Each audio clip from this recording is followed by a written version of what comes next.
Kũhingwo kwa mĩrango ya biacara nĩyo mbica ĩrĩa ũratũngana nayo itũũra-inĩ rĩa ĩka ithano, itũũra rĩrĩa rĩrĩ barabara-inĩ nene ya kuma Nairobi gũthiĩ Naikuru, warĩ kũrũmĩrĩra kũhagũka kwa ũgitĩri kũrĩa matuka makoretwo magĩtuo mathaa-inĩ ma ũtukũ.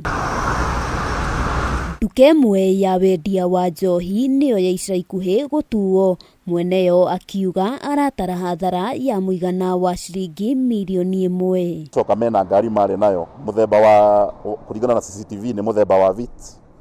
na nĩ ũroneka nĩ namba mekĩrĩte namba fake, tondũ ngari ĩyo wona ya searchwo nĩ borithi na ona ithuĩ twa search kwa NTSA ĩrauga nĩ mũthemba wa Mark X, no ngari ĩrĩa yarĩ haha ground yarĩ Vitz. Highway-inĩ so wĩra wagĩrĩirwo gũkorwo wĩ mwega na ũkũrĩte, no rĩu nginya andũ nĩ mahingĩte mabiacara mao nĩ ũndũ wa guoya ũrĩa ũkoretwo wĩkwo nĩ ũndũ wa wĩkinaĩ ũrĩa wĩ itũũra-inĩ rĩrĩ. Mbica cia CCTV cionanĩtie ũrĩa ekinaĩ atatũ maratuire nduka ĩno methaĩte na matharaita, mũkũyũ wa video ũkĩonania mĩhang'o ya ũici ũcio ĩroire ihinda rĩa makĩria ma mathaa merĩ. Mũndũ mũnyite na gũtirĩ ũndũ tũngiuga wĩkĩtwo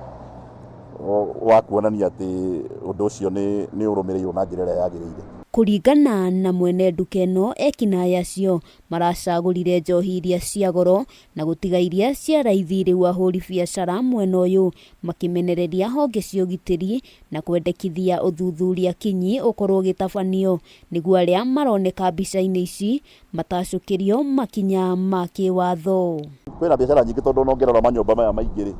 nĩ manyũmba mokaga, no ngwĩciria nĩ ũndũ wa insecurity ĩyo andũ maigua mũndũ akaiga kabiacara gake akahinga, tondũ ta rĩu ũngĩrora nyũmba ici nĩ kũhingwo ihingĩtwo, na ngwĩciria ihingĩtwo ngĩra ihingĩtwo nĩ ũndũ wa insecurity ĩyo, tondũ mwana biacara oka athitũrwo gwĩthĩ tondũ biacara yake gũkĩhinga,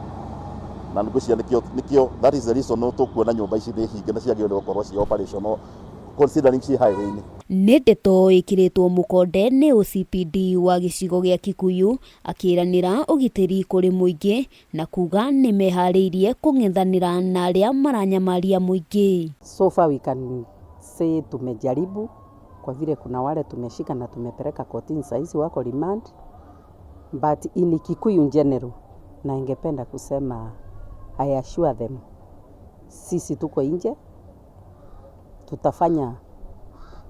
vyovyote